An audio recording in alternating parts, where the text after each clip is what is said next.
My name is Stephen Eichler. I'm walking through a Palo Alto neighborhood called Greenmeadow. My grandfather, Joseph Eichler, built this neighborhood 40 years ago. This series celebrates Greenmeadow, still vital after 40 years.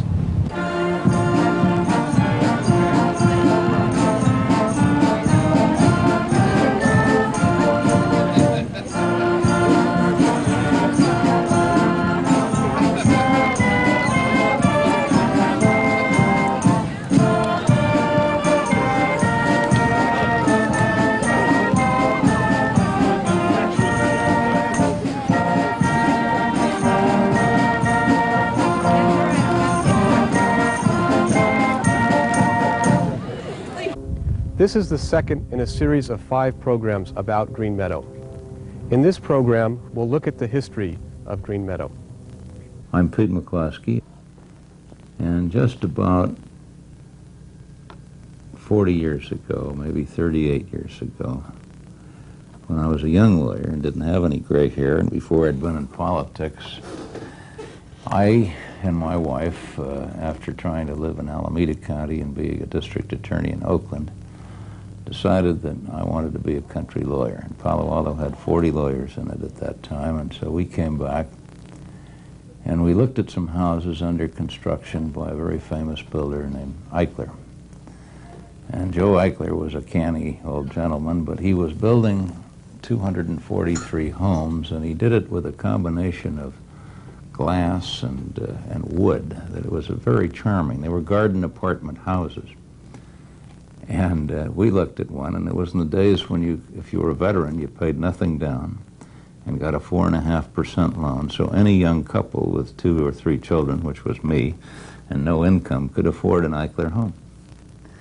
And we looked at this tract. It was called Greenmeadow, and it was built in a lovely 243 homes around I would say, an acre community center. It had a nice lawn and a building and a big swimming pool. My grandfather worked, and it's a common known story, worked in the butter and egg business for many years. He got into that business after graduating from college and marrying into, or his wife's family was in the butter and egg business, and there he went right into the business.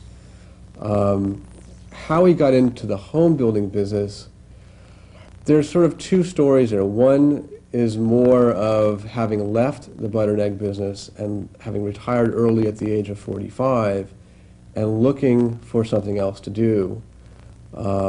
He got involved with a prefabricated home building business in Sunnyvale. There's another story that says that he, after having lived in a Frank Lloyd Wright house in Hillsborough, that he got very fascinated about the design characteristics of the house and wanted to build the same characteristics into a house that was affordable to the masses. And the story that I understand is that he had lived in a house that was done by Aaron Green, who was a student of Frank Lloyd Wright. And he liked the idea of the Wright house. And somehow, and I'm not sure just how it worked, he got in touch with Anshin and Allen, who were architectural firm in San Francisco, and they began to develop a house, and they were developing one for Joe himself. And I understand that Bob Anshin and he were back and forth, and they couldn't come up with a design that they liked.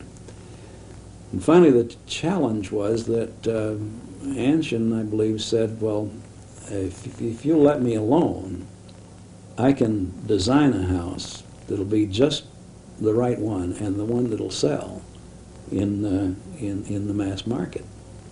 And so they stopped making it unique for Joe Eichler and his family and came up with a concept of a merchant-built house, one that could be designed for an anonymous user, occupant, and would have sales appeal.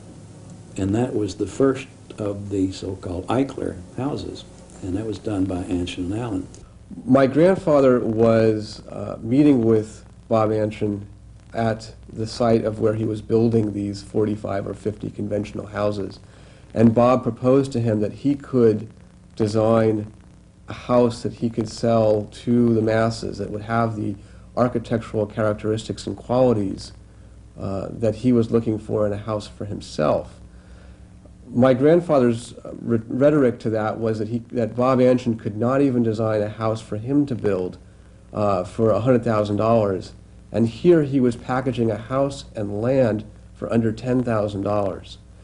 And so Bob said, "I can do it," and badgered my grandfather to the point where he basically, in his way, he always had a way of talking to people. He pretty much had his back to him and said, "Okay, do it." And I think what stands out as, I think, something very remarkable, and perhaps more common then than it is now, is that it was all done on a handshake. There was never a contract. There was never any real negotiation other than just do it. And Bob came back to him with designs, and they hammered out something that they liked, and they tried it. And they were first tried in Sunnyvale, and as they went along, of course, design characteristics changed. Other architects became involved. Eventually, there were so many of them going on at one time that he needed more architects, and he got Jones and Emmons from Southern California, who had been doing the same thing down there in the Los Angeles area. And they added their expertise, and as a matter of fact, the entire Greenmeadow subdivision was by Jones and Emmons. The Greenmeadow development was started, at least building was started in approximately 1953, late 1953, early 1954. That, I believe, was an idea that started probably in the early 1950s, 1952 maybe, when he first started working with Quincy Jones of Jones and Emmons, who was an architect from Southern California who was recognized as the best architect of the year. I believe it was 1950 or 1951. And the two of them got together, and I'm not sure which way it goes, but I believe it was my grandfather who called Quincy and said, "Look, I'm the developer of the year and you're the architect of the year. I think we should work together." And I think Quincy was more involved in community building previously, and even as he moved on through Eichler's. Greenmeadow was pretty much smack in the middle of the work that my grandfather did. The way it fit in, I think, or I believe, was in the 50s, was as the area was growing. Silicon Valley was not even a word then, was not even known as an area, but it was going on down here. Westinghouse, Hewlett-Packard Company. There were companies that were growing down here, and housing was desperately needed.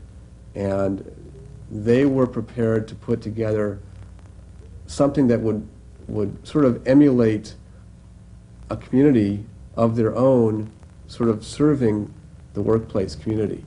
And I think that's how it started. Of course, young families were getting started then. It was a baby boom. Well, we came down from Sacramento looking for a house, and we looked all over, and because of the 5 children, we had a great deal of trouble trying to rent. And we finally found this house in Fairmeadow where the lady would rent to us with the children. And I came down from a conventional house in Sacramento, stucco, Venetian blinds, crisscross curtains, you know, hardwood floors. And I came down and I saw this Eichler. We were going to move into it. And oh my God, thank God we're not buying it. You know, that it looked like a chicken coop to me, all wood. You know, I had never seen anything like that. Well, I'd only been in the house 3 weeks, and I was completely sold. This is wonderful. You run around with a dust mop, and you know, you don't have Venetian blinds. Everything is so easy and convenient. And so then we heard that Eichler was surveying this property over here. So we came over to look at it, and there wasn't anything here except they had plowed the land, or, you know, or graded it and put stakes up. And so we came over and looked at it, and I thought, well, this is, and then we saw the pictures, and we went over to the office, and I thought, well, this is really going to be great. So we decided, before anything had gone up, I think we actually put a down payment down before there was any houses at all. we went to look at these new model homes that Joe had, and this is the one, we looked at them all, but this is the one that we liked. We liked the orientation of it. It was east-west, got a lot of light. It had 4 bedrooms, because we were only a 4-bedroom house in the 5 houses here. And we needed room. 4 girls and 1 boy. So anyways, we went to the opening house, and we talked to Joe after we looked at the other bill. We said to him we would be interested in this model home here, which is all landscape. The others were not landscape. This was completely done by church. So anyways, he says, well, he says, I'm sorry, he says, but I can't help you. And he was a little rough with me, but I says, well, I need 4 bedrooms, and I got 5, got these kids I got to put in them, and now, can't you help me a little bit? He says, no, he says, this is a model home. He says, we don't sell model homes until all the tract is sold. Okay, Joe, I says, well, when do you think you'll be ready? He says, well, I can't tell you. I don't know. All depends how fast they're sold. Well, everything out here was all under construction. We were the only 5 houses in the whole area. So I said to Joe, and a few days later, I says, Joe, gee, I says, you know, I still want to buy your house. He says, well, I can't buy it because it's not for sale. It's a model home. I says, well, why can't you make an exception of this? I have a dire need for bedrooms. I says, you're a salesman, I'm a salesman. Let's get together and be reasonable. So he says, well, no, there was some lady that ran this as an assistant for him, and she was, Joe would look at her and says, shake his head, so she would get the message that we don't do those things. Well, I kept after him for about 2-3 weeks, and I says, Joe, listen, I think you're being not reasonable with me. I says, you could help me a hell of a lot, my family, if you would just sell this house to us. So finally he says, listen, he says, you've been bothering me a lot, and I'll tell you, you can have it. I says, Joe, I love you. Well, actually, Greenmeadow was under construction, and we knew that it was a good area from the standpoint of schools. We knew that the Cabbage Patch was going to develop into a high school, and it seemed to be a very logical place to raise a family, and our youngsters were young. When we were living in Salinas, California, I was working for Pacific Telephone at the time, and they were moving me. We'd moved twice in a year to different jobs, and we had at that time 2 young children, and we figured that we should get to a large metropolitan area and get centrally located in it, and then they could shift me from job to job, and we could stay in the same home. We didn't look anywhere else, I don't think. I'd heard of this development. It was in process at the time, and there used to be this around here. There was 7 model homes, and there were some that were built, and most of them had been sold, and we had a choice between this one and I think one down on somewhere else, and we liked this one because it was close to the pool, and we could do more with it because it wasn't already done, some of it. So we just walked in and liked it. We moved in 55, actually, February of 55. But some of the homes had already been completed and people were living here at that time. What was the neighborhood like then? What was the neighborhood like then? Well, of course, open spaces, a lot of construction going on. On Parkside, I believe there were 5 model homes, which were lovely to look at. You really couldn't tell. I mean, Eichler homes were really new to us, coming from the Midwest. But there was something yet that was appealing about them. And I think we did want to live in Palo Alto. You know, there's this draw to come and live in Palo Alto for several reasons. I suppose it's maybe the first one being it's a university town, and we were raising a family, and the school system was, you know, purported to be one of the better ones. And but I think I'm getting off the track.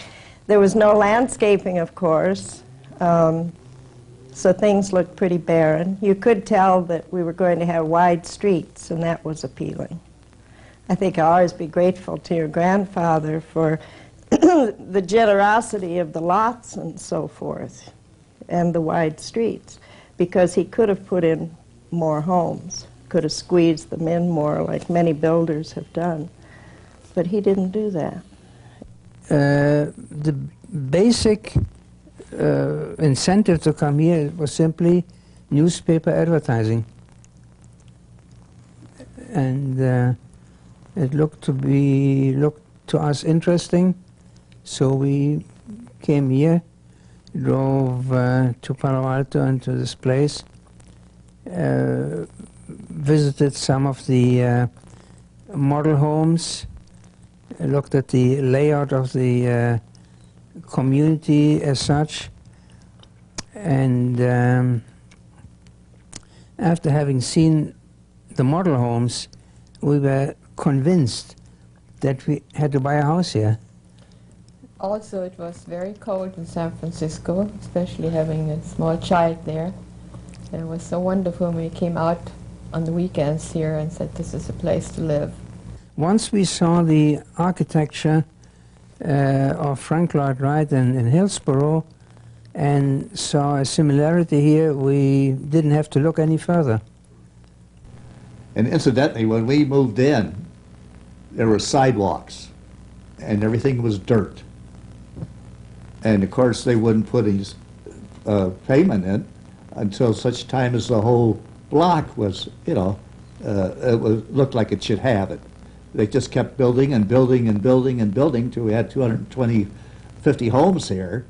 But I would say it was a good 6 months before we got to have streets. All I can remember is that we were living in Alhambra, California, and I accepted a position with the newly formed regional headquarters for the Post Office Department in San Francisco. I came up to San Francisco and got an apartment, and Alberta stayed down in Alhambra with the 2 kids to sell a house. And after about a month, she and the kids came up here for a weekend, and we decided to look around and see what we could find. And we looked first over somewhere in San Carlos, and I don't remember how we came into Greenmeadow, but we did. And we were kind of attracted, but you know, we weren't ready to make any decision because we had a house down in Alhambra to sell. So when Alberta went home to Alhambra, she found that they had sold the house while she was gone, and we had to make a decision. So we talked about Greenmeadow, and she said, okay. She said, but I want a house where the kitchen faces onto the street and not where it faces into the back. So I went over to the people, and they had 2 houses that had been made available because the people couldn't make their loan commitment. So we made a deal for this house, and the day she moved in was the first day she ever saw the house. And everything was just in small little baby trees and hedges and all this stuff. And it could just hardly know there was landscaping done. But it had all the sprinklers in and trees. So we opened up, and because this had signs on it, model home, Well, after we moved in, which was in 1954, in October, and it happened to be Halloween night. We moved in Halloween day. So after we got adjusted and got the furniture all straightened out, we asked Joe if he would take the signs down so the people won't come in. Because we had the way our house is set here, we had people coming up here all the time and going into our house. It was our house. But anyways, it was very hard to understand the people to keep them away. So Model home with real people. we lived with it, and we just closed the door, locked it, and had a sign up and such. But they just have to stay outside, not inside. So this got us started, and we've been there now since 1954. We were the first house that anyone moved in. We were the first to move in. Now there's a lot of people that bought ahead of us because they bought from plans or the model homes, but we were the first ones to move in. Well, when we moved in here, Middlefield Road was 2 lanes paved with great ditches, fairly deep, both sides. Water collected in those ditches. So that was what we had at Middlefield Road. On the other side, what is now our Central Expressway, Alma, was only 2 lanes, particularly between here and Sunnyvale, just 2 lanes all the way down. And you stayed on the paved part because the sides were rough. And beyond San Antonio, heading south, there was a place where they had chickens, and you could go down and get very fresh eggs. We had, by that time, had 3 little kids. Yeah.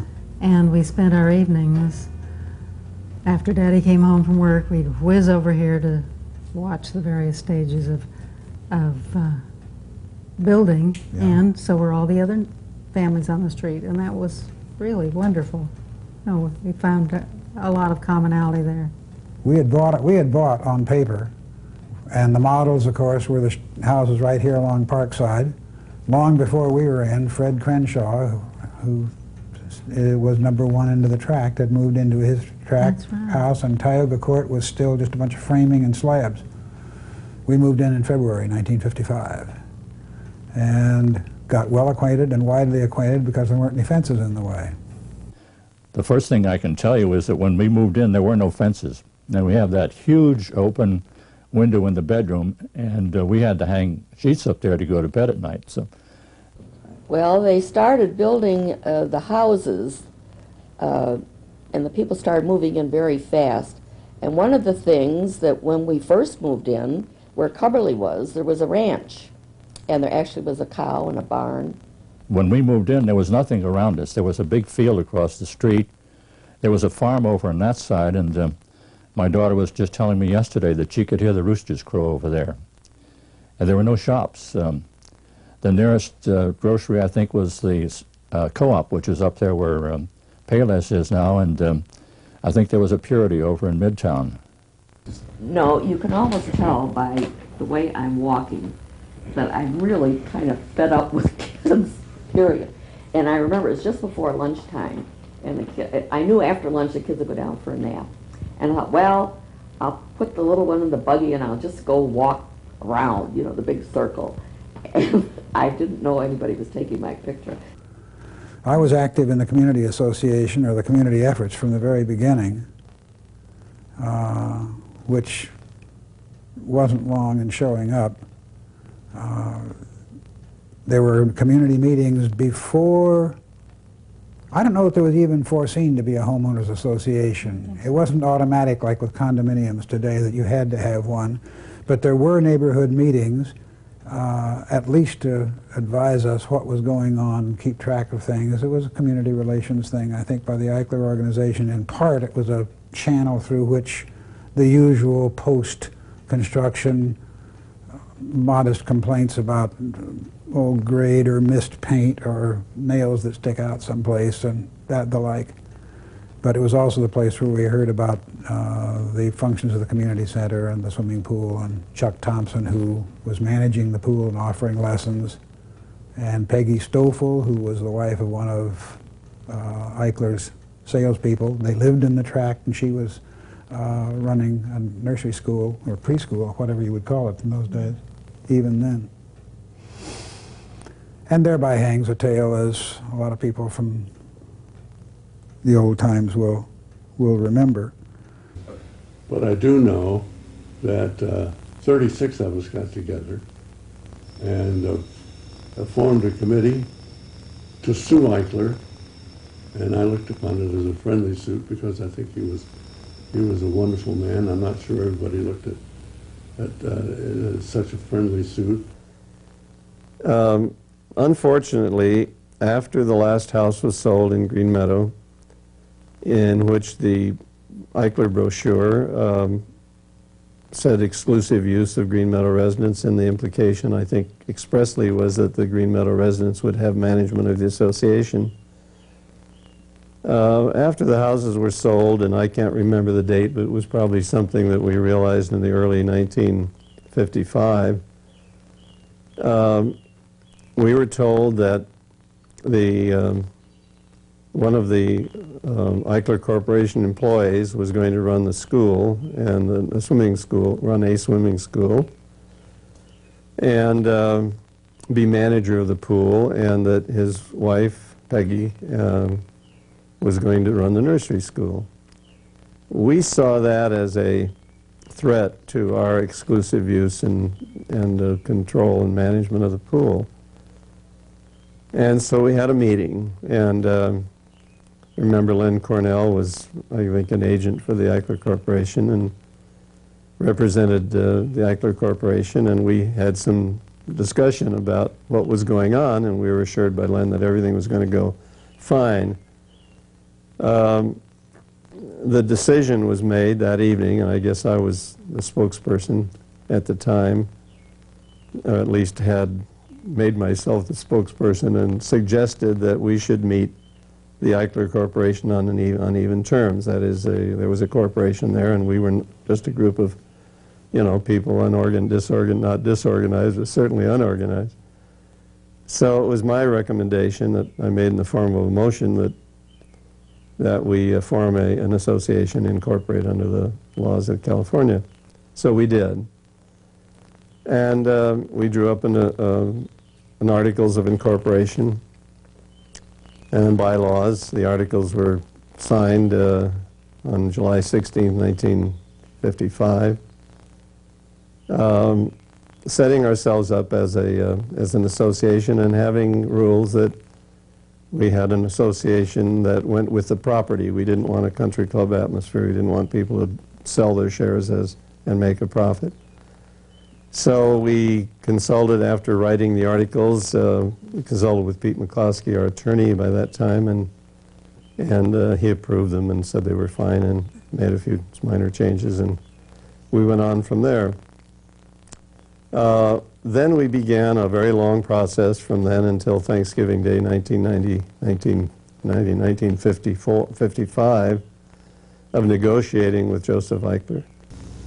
And the only time I ever met Joe Eichler was when he came over to talk to us block by block to sell his plan to continue ownership of the pool and the nursery school, and I'm not sure whether that included the park or not. But there was a group of us then, and of course you understand we were small. We were original owners, and we moved in over at El Capitan Place. This house did not exist at the time. And I happened to live on El Capitan, which is block number 1. And so Joe Eichler began with block number 1. And I attended that meeting and told Joe Eichler that We had very high regard for him. We thought he built excellent houses, but that if he thought that we were going to fly in the face of our newly set up association, that he was whistling Dixie. And so that was the end of Joe Eichler's selling of his idea to the Greenmeadow membership. But shortly after I started to practice law, I hung out my shingle, and I didn't have any clients, I didn't have any prospective clients. But a young couple came to me from Eichler, and they had bought a home in the Greenmeadow tract, and they were, I won't say outraged, but terribly disappointed when after the 243rd home was sold by the Eichler empire, because it was an empire. He built half the houses in South Palo Alto, I think, in various parts of time, and Palo Alto was spreading out towards Mountain View, which was a sort of a cherry orchard town and was really a cannery town. Mountain View and Sunnyvale started as rural, built around the orchards of what was then the lovely Santa Clara Valley. And then after he'd sold the 243rd home, it appeared in the paper that Mr. Eichler had leased the swimming pool to a famous swimming pool operator who was going to pay a substantial sum of money and give swimming lessons on the property. And the residents said, well, if he's going to lease it, how many hours a day is he going to lease it for, and will we only get it in the odd hours? And it appeared that that was the case. So they hired me, and I think I charged $5 per head. I don't think all 243 homes had been purchased then, but in any event, at least 50 people put up $5 each and came to me, and I found a case where the identical thing had happened back in the 20s in a park north of Los Angeles in the mountains, where they had sold homes based on a common use of a common area, and then the developer had sort of pulled back the unrestricted use of the common area. And these Greenmeadow folks, there were about 10 driving forces. 2 of them later went to the city council of Palo Alto. One became mayor. John Burwald, Chris Swang, who was a famous eye doctor, developed the laser beam surgery later. But these were all young couples. They all had 3 or 4 kids, and they wanted to use that swimming pool more hours than Mr. Eichler had allowed after he announced his lease. And I told them, I said, well, you got 14 couples, but the first name, the case is always going to be known as Jones versus Eichler or Burwald versus Eichler, and none of them wanted to have their name in the lawsuit. None of them ever been in the lawsuit. And I prepared this complaint alleging that they had a right to use that swimming pool. And they drew straws, and the guy that lost was a brassiere salesman. I think it was Jim Farr, name like that, Farr or Farquhar. So the case was Farr versus Eichler. And the guy said, but you know, we kind of like old Joe Eichler. He's built these great homes. We love these homes. Let's see if we can talk him out of having to sue him. So Burwald and Zwing and I went over to see Joe Eichler, and we sat in his office, and I said, Joe, we all have a lot of respect for you. Here's the complaint we've got to file tomorrow in case you're going to stick to this position that these people don't want to or don't get to use the pool except when your swimming instructor allows them. Thanksgiving Eve, Mr. Eichler called us down to his office on El Camino in Cambridge, I believe it was. And Pete McCloskey came, Don Lundgren, myself, Chris Swang, Nadell Landros. I think those are the ones that were on the board then. Don Lundgren was there. I might have mentioned his name. And Mr. Eichler offered the property to us at $20,000. Well, everybody in the room thought that was a pretty good deal. And I said no, and so we'll give you 10. And he said, okay, I'm tired of all this. You know, he wasn't very happy with what was going on, and neither were we. So we had to collect $10,000 by Christmas Eve, I believe it was. And that was the beginning. We had to come up with earnest money immediately. I was an assistant secretary to the association board at that time and was instantly involved in going around getting written signed pledges from at least, somebody help me with the math, 200 of the 243 residents for $50 each to buy the community center. And we went over the top, although not by much. So basically, we had picked up what even at that time was probably a $300,000 facility for $10,000. How can you miss? Sort of looking back in hindsight, I don't really imagine that my grandfather ever expected to run that forever and ever. I think it was something he was trying, experimenting with, and I think through the phase of going through it totally from a business sense, the transition just got in there a little earlier than he was ready for it. And I think that may have been what caused some of the commotion about how it occurred. The intent of a homeowners association or a community association is to serve those within that community. And because it was one of the earliest of its day, it had to go through the phases of the learning curve. And one of those phases was learning that the builder-developer couldn't be the homeowners association, couldn't be running it. And the homeowners, the community themselves, had to become involved and take it over. But John Burwald, one of the group, stood up at one of these meetings that we were having and remarked that, I don't know how he introduced it, but the idea of a community association, a homeowners association, was afoot. And his point was that we need a community association more than we do a lawsuit. There are a lot of other things that are of common interest among us besides an argument. And with that statement, John's future was secured. He the rationale was heartily adopted. He was the chairman from then on. He was the first president of the association. He served 2 terms, and as the rest of us know, he went on to become city councilman in here in Palo Alto years later. But the association was born out of that dispute with the Eichler organization.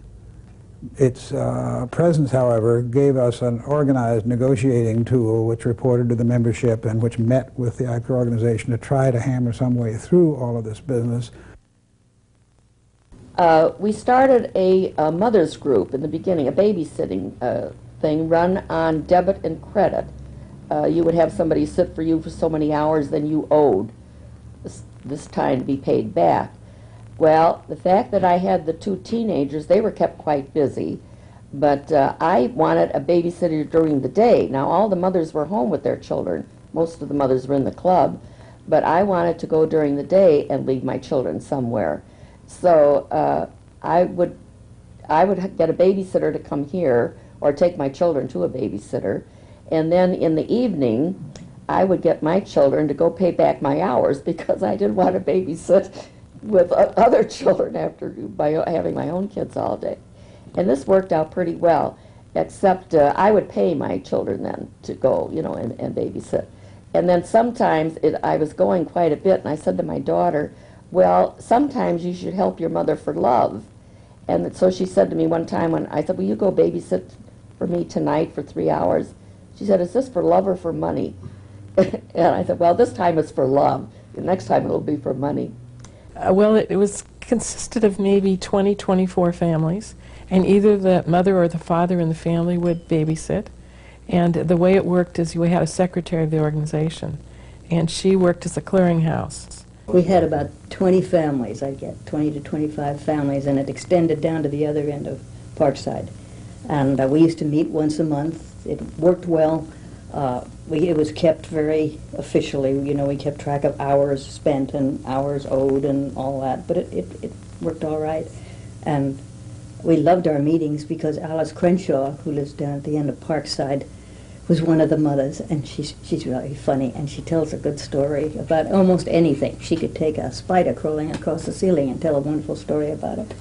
And we'd never get out of the meetings because we were also, we just laugh and have a good time.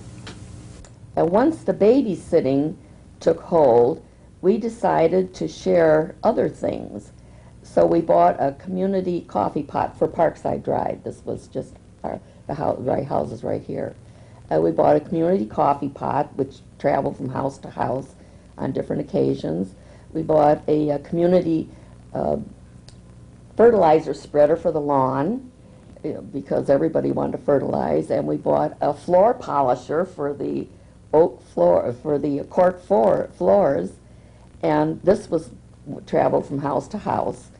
And I guess we loaned just about everything except husbands. Oh, we had a lot of dances, and I was dressed as a Navy uniform because I was in the Navy, and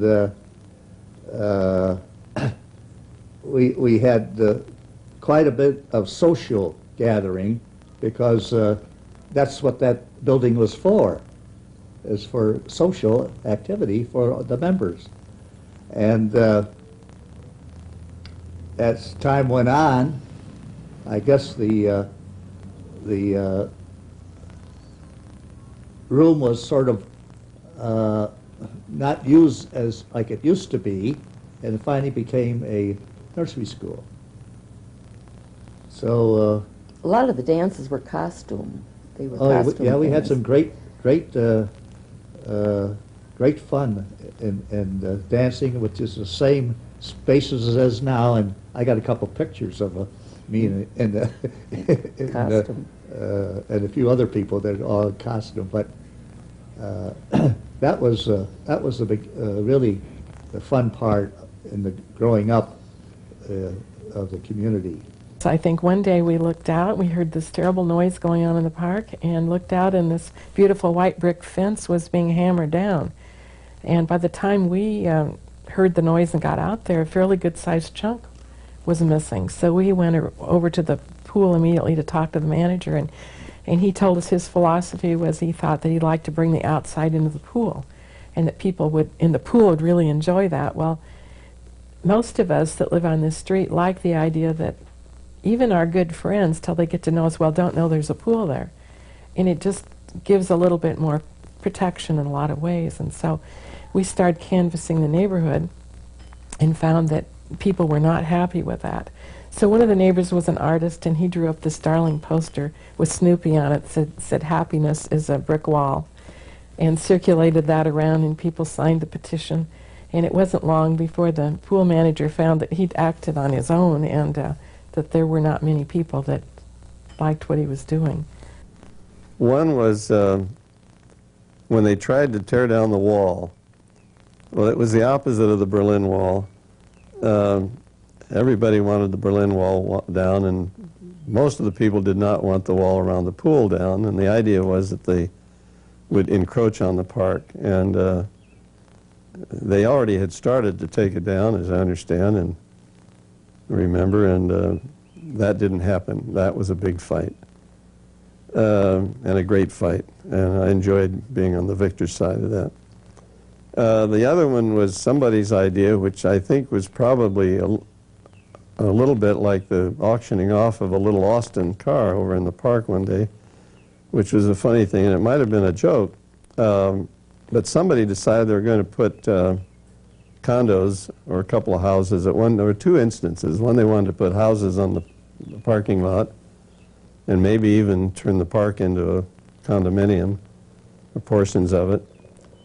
And I think there were two separate instances, and neither one of them passed, but it created a lot of furor, and it increased membership at the membership meetings by quite a bit. The auctioning off the car one night after a party, which I think maybe some of the present company were present, somebody took somebody's Austin and took it over in the park, and we had an auction. We were auctioning off the Austin, and finally the owner came over and didn't think it was very funny, but they literally carried the, as I understand, they picked the car up, and a bunch of guys, and carried it partway and then pushed the rest of it. It was a little tiny car. There was a house over on Shasta that burned to the ground in about 10 minutes. And before that, there was another house, another Eichler over across on the other side of Charleston that burned to the ground. And so we became very conscious of the extreme fire hazard in the Eichler home. They just went up in just minutes. So after the fire, a lot of people took the siding off of the walls and put sheetrock underneath and put the siding back. We got fire alarms. I'm looking to see one now. But I remember we got a little alarm that was kind of like an alarm clock, and you wound it up, and it has a fusible link in it. And when that link melted because it got too hot, then the thing would make a noise like a clock. They got a phone call. There were some other people there from Greenmeadows, and they said, "Come home immediately. The house in back of you is burning." So we also came here, and they wouldn't let us in.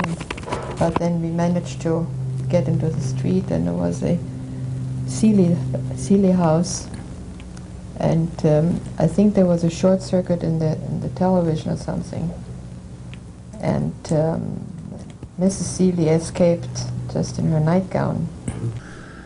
And this house burned down. There's one thing about an Eichler home. They're made of enough wood and glass so that if a fire ever starts. And this thing went down in about 4 minutes. I mean, it started from a blaze and it was gone. And somebody called the fire department. And of course, at that point in time, they had Yorkshire phone numbers, which was the Mountain View Exchange. It was about a half-mile north of San Antonio Road that had been the dividing line between Old Palo Alto and Mountain View, and it was just fields for many years.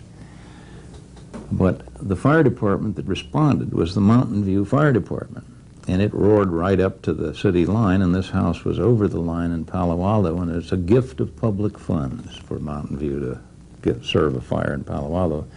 So this fire truck roars up to the county line and stops, and by the time they get a Palo Alto fire truck there, the place is burned down.